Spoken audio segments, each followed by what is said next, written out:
Welcome back, everybody, for another deep dive. This time, we're going to be looking at mindfulness of the body, Okay.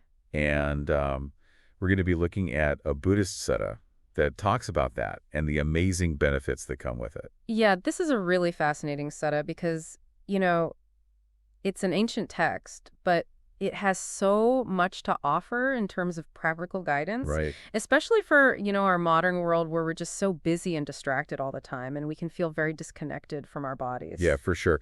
Okay, so let's get right to it. Yeah. So what does the sutta say about how we actually develop mindfulness of the body? Well, the sutta starts with something that we all do, which is breathing. Okay, It encourages us to really pay attention to our breath, okay. to notice the inhale and the exhale, hmm the depth, the lightness, the breath moves through our whole body. So it's not just noticing like, oh, I'm breathing right now. Right. It's about really kind of being present with the breath. Exactly. It's about bringing conscious awareness to something that we usually do unconsciously. Right, like on autopilot. Yeah, exactly. And that's the foundation, according to this sutta. Hmm. I could see that being kind of challenging at first, like our minds tend to wander. Oh, yeah, absolutely.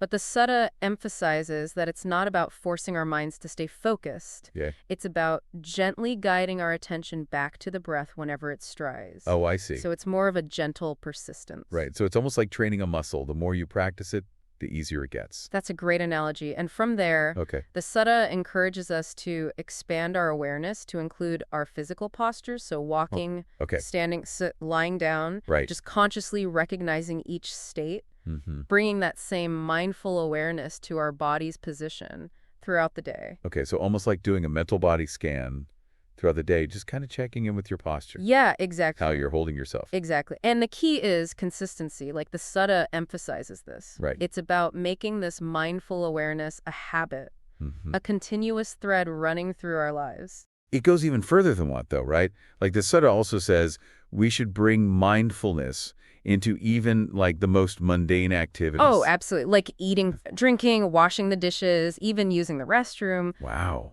Every action becomes an opportunity to cultivate this mindful presence. Okay. It's really about transforming the ordinary into a practice. Like I'm picturing right now myself brushing my teeth mindfully, Yeah. and all of a sudden that becomes like this mini meditation. Exactly. That's the perfect example because it shows how transformative this practice can be. Mm-hmm. The sutta is suggesting that even like these seemingly insignificant actions can be profound opportunities for awareness.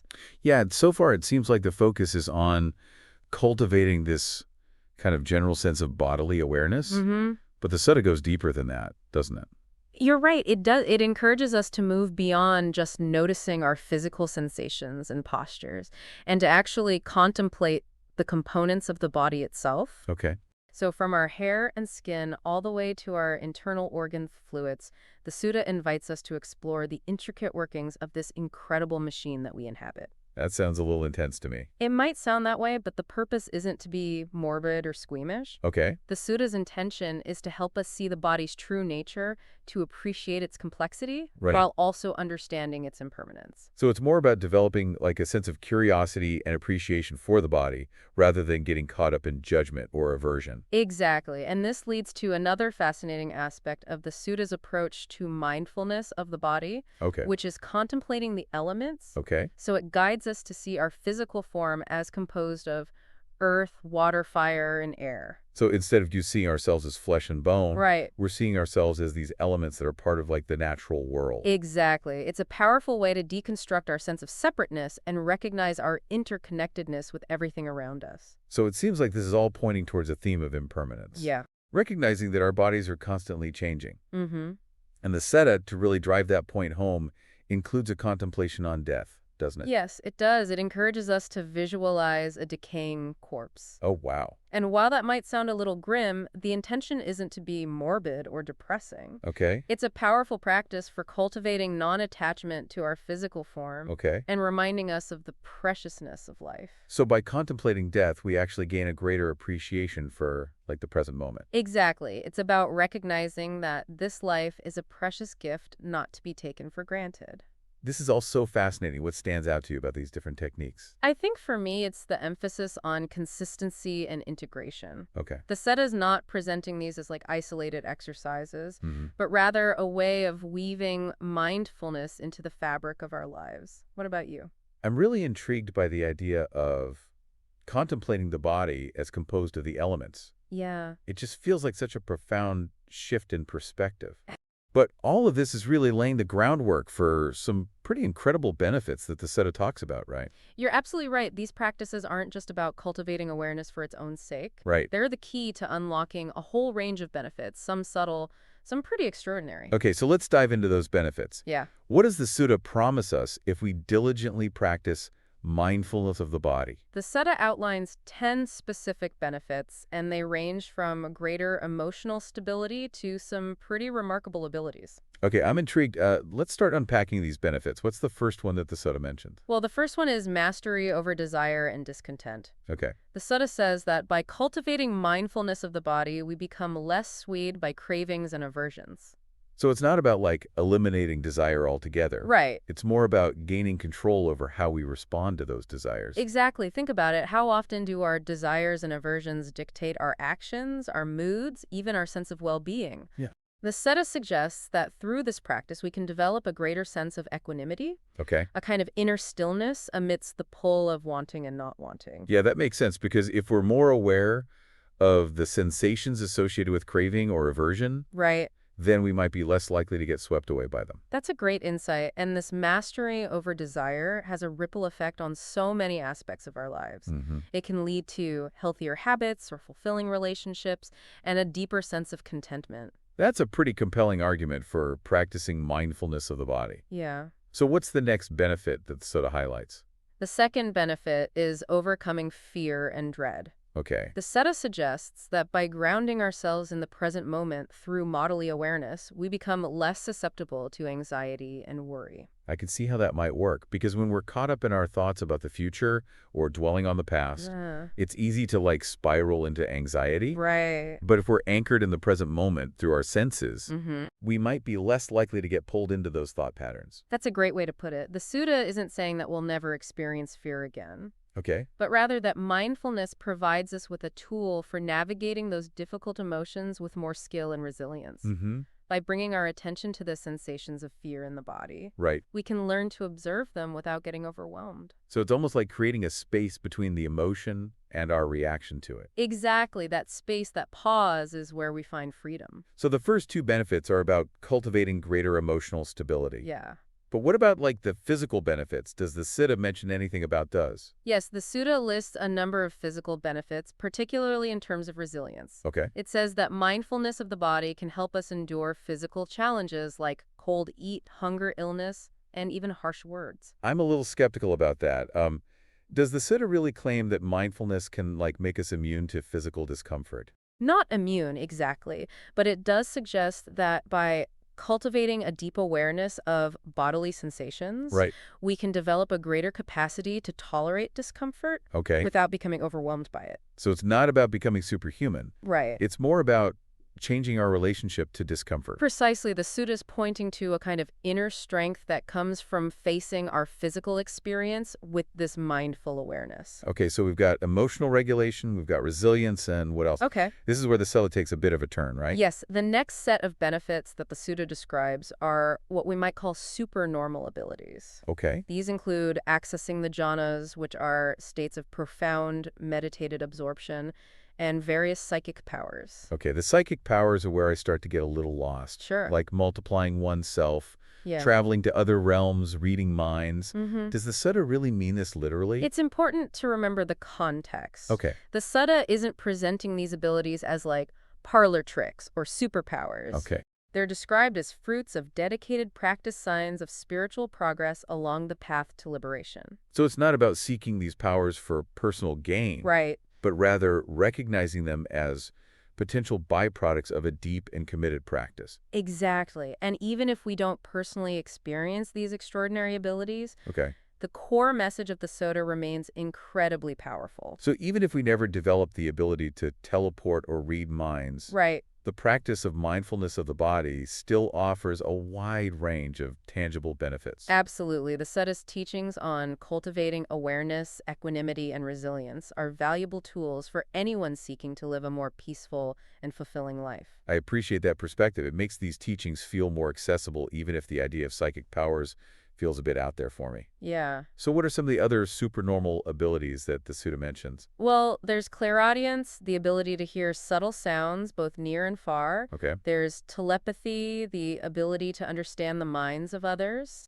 There's past life recall, the ability to remember previous lifetimes. Wow. And there's clairvoyance, the ability to see beings passing away and being reborn, understanding the karmic consequences of actions. That's quite a list. It sounds like the Sutta is suggesting that mindfulness of the body can unlock a whole new level of perception and understanding. That's one way to interpret it. The Sutta seems to be pointing towards the idea that our potential for awareness and insight is far greater than we typically imagine. But even with all of these extraordinary benefits, the Sutta highlights one that stands above the rest, right? You're right. The ultimate benefit, according to the Sutta, is the realization of undefiled freedom of heart and freedom by wisdom. In other words, liberation from suffering. That sounds pretty profound. So all of these practices, from paying attention to the breath to contemplating death, are ultimately aimed at achieving this state of liberation. Exactly. The Sutta is essentially offering a roadmap for awakening a path to realizing our true nature and freeing ourselves from the cycle of suffering.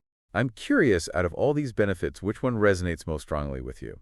That's a great question. While the idea of psychic powers is intriguing, I'm personally drawn to the more foundational benefits, the cultivation of equanimity, resilience, and a deep connection to the present moment. What about you?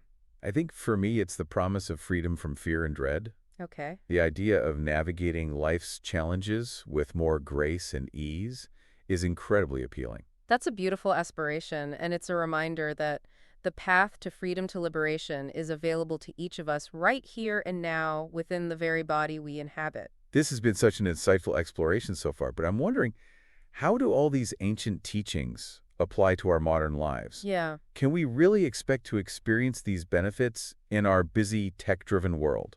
It's easy to get caught up in like the more fantastical elements of the Sutta, right. but I think the real heart of these teachings lies in their practical application. Yeah. Like, can we actually bring these ancient practices into our modern lives and experience those benefits in a tangible way?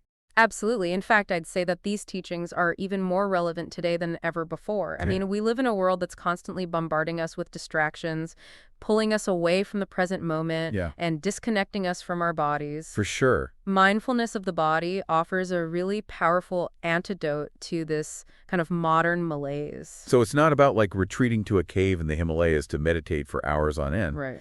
It's about finding ways to integrate these practices into like the flow of our everyday lives. Precisely. The Sutta itself emphasizes that these practices can be cultivated anywhere at any time. Okay. Whether we're walking, standing, sitting, or lying down, every moment is an opportunity to tune into the sensations of the body and cultivate mindful awareness. I could see how that might look in some situations, like taking a mindful walk in nature or paying attention to my breath during a stressful meeting. But what about those times when we're like fully engaged in mental tasks, Right. like working on a complex project or reading a book or having a conversation? Yeah. Can we still be mindful of the body in those moments? Yes, absolutely. The Sutta isn't suggesting that we need to be constantly focused on our physical sensations. Okay. It's more about developing this like background awareness of the body, Right. a kind of gentle anchor to the present moment that can be there even when our minds are engaged in other activities. So it's like having this subtle thread of awareness running through our experience Yeah. that connects us to our bodies, even when we're really engrossed in like mental activity. That's a beautiful way to describe it. And the more we cultivate this background awareness, the more easily we can bring our attention back to the body when we need to, like when we're feeling stressed, overwhelmed, or just need a moment of grounding. That makes a lot of sense. It's not about like adding another item to our already overflowing to-do lists. Right. It's more about shifting our perspective and like finding those opportunities to tune in throughout the day. Exactly. So what are some simple ways that our listeners can start incorporating mindfulness of the body into their daily routines? Well, one of the easiest ways is to just set reminders throughout the day to pause and take a few mindful breaths. Okay. Notice the rise and fall of your chest, the feeling of the air entering and leaving your nostrils. Hmm. You could even set a timer on your phone or computer to remind you to do this every hour or so. That's a great tip. It's so easy to get caught up in the whirlwind of our day and forget to take those mindful causes. Yeah. What are some other simple practices our listeners can try? Another powerful practice is to bring mindfulness to everyday activities. Okay. As we talked about earlier, even something as mundane as brushing your teeth or washing the dishes can become an opportunity to cultivate awareness. Right? Pay attention to the sensations of the water on your skin, the taste of the toothpaste, the movement of your hands. Yeah. It's about transforming these routine actions into mini meditations. I love that, finding those moments of presence in the midst of the ordinary, like a little treasure hunt throughout the day. Ex- So what about those times when we're feeling particularly stressed or overwhelmed? Are there any specific practices that might be helpful in those moments?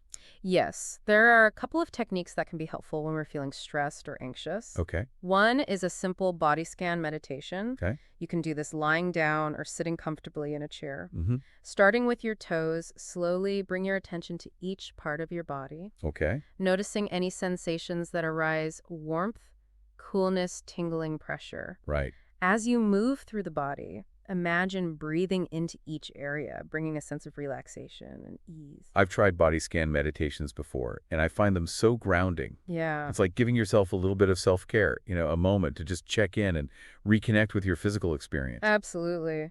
Any other techniques that you recommend for dealing with stress? Another really powerful practice is mindful walking. Okay. And you don't need to go on a long hike to do this. Even a few minutes of walking around your home or office can be beneficial. Okay. As you walk, pay attention to the sensations of your feet on the ground, the movement of your legs, the feeling of the air on your skin. Mm-hmm. Notice the rhythm of your breath and how it syncs up with your steps. It's like getting out of your head and back into your body. Exactly. Movement can be so therapeutic. Mm-hmm. Are there any other resources that you'd recommend for listeners who want to learn more about mindfulness of the body? Oh, there are countless books, articles, and online resources available. Right. A good place to start might be to search for guided meditations on body scan or mindful movement. Okay. There are also a lot of wonderful teachers and practitioners who offer workshops and retreats on mindfulness of the body. Hmm. The key is to find what resonates with you and experiment with different practices to see what works best. That's great advice. It's about finding your own path, your own way of connecting with these teachings and integrating them into your life. Yeah, This has been such an enriching deep dive. it is. I feel like we've explored not only the practical techniques, but also the deeper implications of mindfulness of the body. Yeah, for sure. So as we wrap up, I want to leave our listeners with a final thought. Okay. What would you say is the most important takeaway from all of this? I think the most important takeaway is that the path to greater peace, freedom, and well-being isn't found somewhere outside of ourselves. Mm. It's right here within the very body we inhabit. Right. By cultivating a deep and mindful connection with our physical experience, we unlock a world of wisdom, resilience, and potential that is always available to us. That's beautiful. Thank you so much for joining us on this deep dive into mindfulness of the body. May this exploration inspire you to cultivate greater awareness, compassion, and freedom in your own life.